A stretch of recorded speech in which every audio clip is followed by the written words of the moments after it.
Hey everyone, welcome back. Hoping that new year is being productive for you all. Today we will explore how we can sculpt anatomy like this in Zbrush. I will be showing you my workflow and how I approach sculpting an anatomy piece. If you find anything useful from this workflow, you can add that to yours. And if you have any other tips or ideas which I can add to my workflow, please let me know in comments. So let's begin. We all know that the anatomy is one of the most important art fundamental to learn, either it's 2D or 3D art. It's useful for both. And learning anatomy is a long process. There is always room for improvement. So the best way to learn anatomy is start practicing. For sculpting anatomy, one of the most important thing is to choose the right reference. Many people just pick a one flat image of an Ecorche model and start sculpting, and that is not the correct way. So these are few examples of the reference images that you should pick. The main use of these reference images is to tell us the volume and the forms of the muscles and how they are placed on the bones, which we can only know if we will see the muscles from all the directions. So I would recommend to make a big pure ref board and find these kind of references for each of the body part, and you can use this main anatomy mood board for all of your future anatomy projects. Some of these references are from the book called Anatomy for Sculptors. I would highly recommend to use this book if you can afford to buy it. Otherwise, it's not compulsory. But try to find the right kind of references in which you can see the volume and placement of the muscles while sculpting. Another very interesting website that I found recently is Zygote Body 3D. Here you can see the full 3D model of an Ecorche, plus the name of the muscles, and you can choose between male and female body, and also separate the bones from the muscles, which is really impressive. You can use this with the references for better understanding. I will share the link for this website in the description below. For this sculpt, I was trying to make a body like Hulk or an orc, so I used these references plus many others for this project. So after collecting all that, we can finally jump to ZBrush and start the sculpting process. So the first step is blocking out the proportions and volume. It's like creating a concrete base before making a building on top of it. So the stronger the base is, the stronger the building will be. I'm using a base that comes with a default ZBrush. You can get it from the Lightbox. I started with this because anyway it is made up with the primitive shapes, and it's like sculpting from the scratch. And I am keeping this orc image as my main reference for the anatomy. At this stage I am trying to block out the size and volume with the existing knowledge that I have of shape of the body.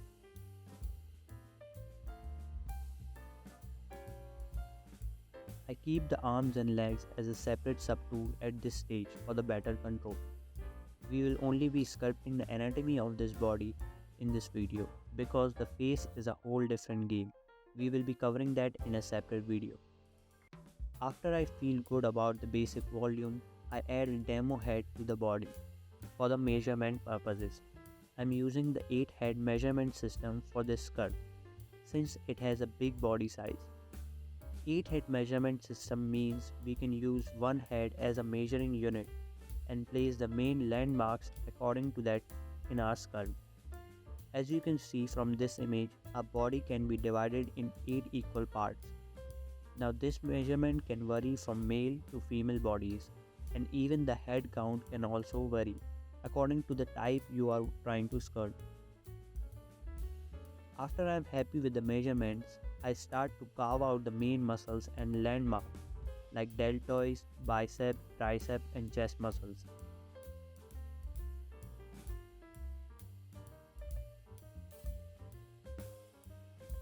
I always keep the reference visible on the side and try to carve out the muscles very heavy-handedly.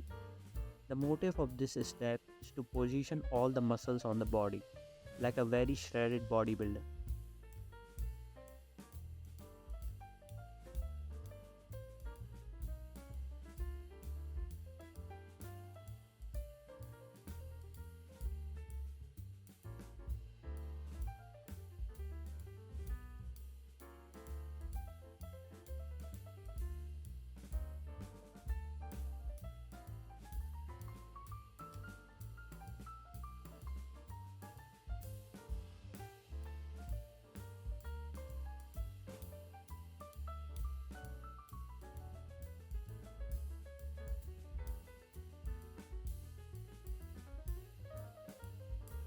Always try to sculpt in perspective mode because the orthographic mode can really flatten the shape. At this stage, I only use clay builder, move and smooth brushes. Since it's an orc character, the muscles are very big and have a lot of volume. At this stage, I also add the basic hands and legs for completing the body and keep refining the body muscles.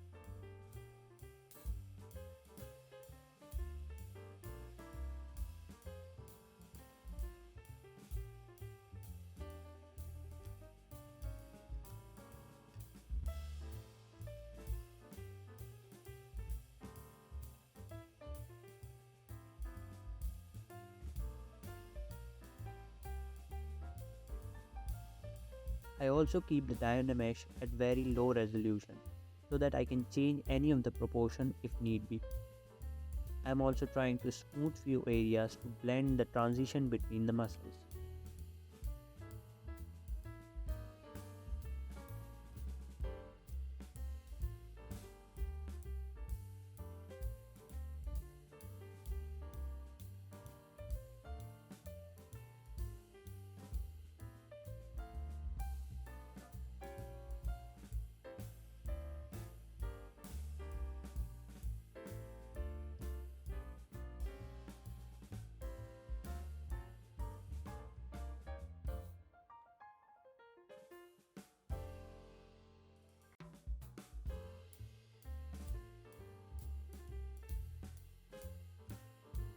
After working on the body, I move to hands and legs.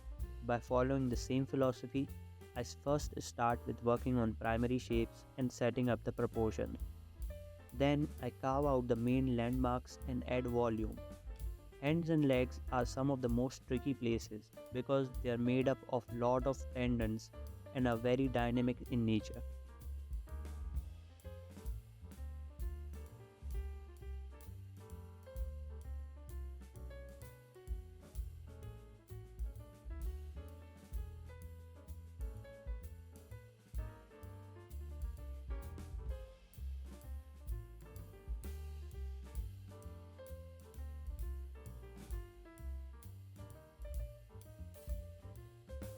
So for the nails, I try to keep them as a separate subtool.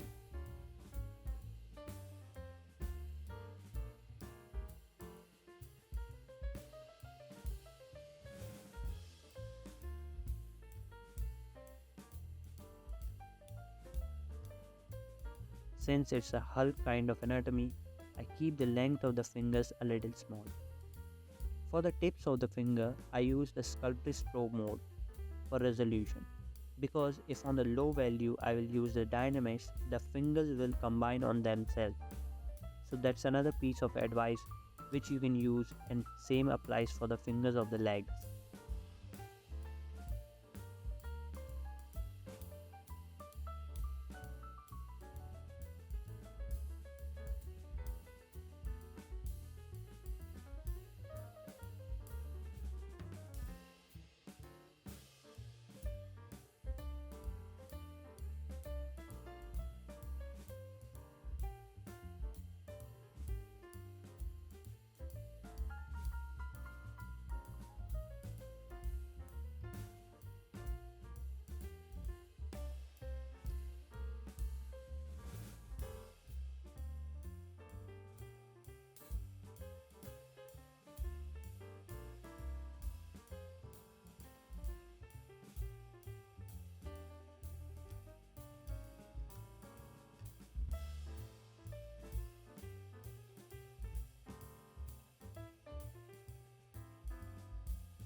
So for the legs, you can see due to Dynamesh, fingers are merged.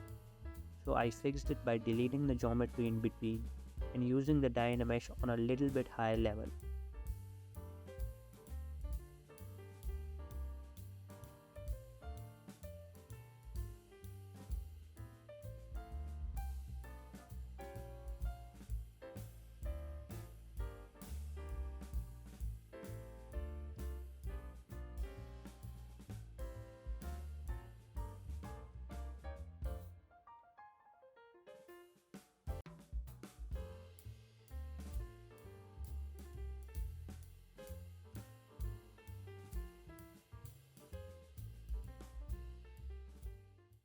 So before moving on the sculpt, I would like to thank all of you for the support that you have shown for my last video.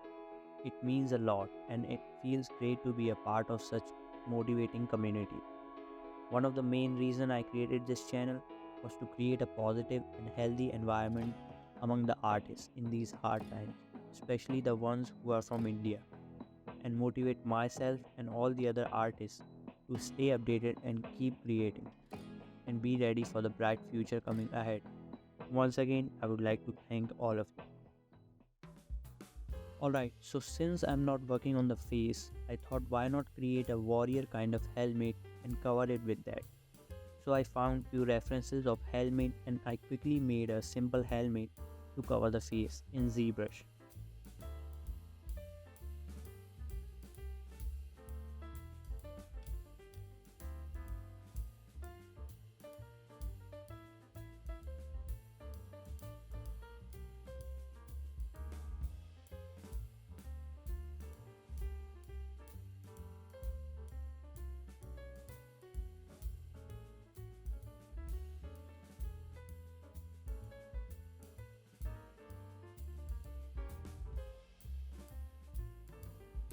So when all the body parts were in decent shape, I usually take a base mesh and snap it to my sculpt. Using the base mesh is not compulsory. You can also Z-remesh and project that geometry and create a subdivision level history. The main reason behind this step is to have a subdivision history, to have more control over the shape and also fix the part where the geometries are getting merged, like in the underarm area. Using a good topology also helps in creating smooth forms. Now that we are satisfied with the overall placement and volumes, from here on it's all about refinement. Till now we focused on the anatomy and to make sure it's according to the real world. Now the process of adding secondary details starts. This step is all about adding the feel of skin over the muscles and variations which help in making the sculpt more realistic. In this step, I make sure that the transition between the muscles is smooth and looking realistic. At this point, I also break the symmetry to add an extra layer of variation. Since his body is kind of bulky, the sculpt should also look heavy and the skin bit thick. I also make sure to add these changes on a separate layer for the comparison at the end.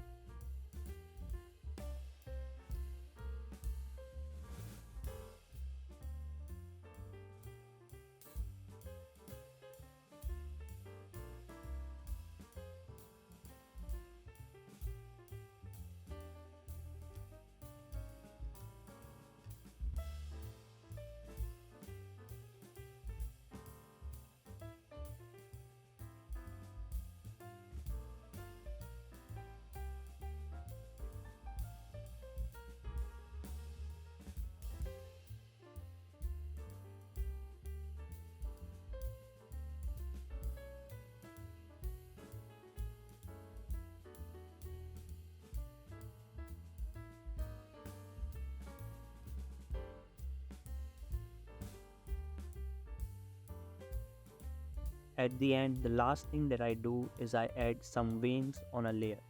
These veins also help to push the sculpt little close to the reality.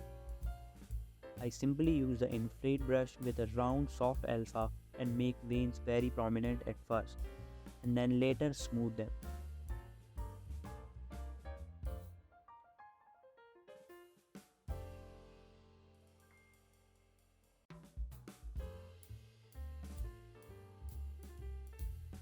The benefit of keeping the veins on a layer is that you can change the intensity of that layer at the end if you feel the veins are too heavy. And finally, we are done with our sculpt. But before calling it done, I think presentation is something as important as creating the art. And right now our sculpt is naked and in A pose, which is not very interesting. So to make it a bit interesting, I went ahead and posed our sculpt with a Viking egg, adding a cloth as a pant, and also gave him some Viking style tattoo. And here is our final sculpt. Since learning anatomy is ever going process, there is always room for improvement. If I will show this sculpt to a senior artist, they will definitely give me many constructive feedback, which is the right way to improve your work. Getting feedback from the senior artist and trying to improve your work on the basis of those feedback is the best thing you can do to learn any skill. So with keeping that in mind, let's wrap this video and I will see you in the next one.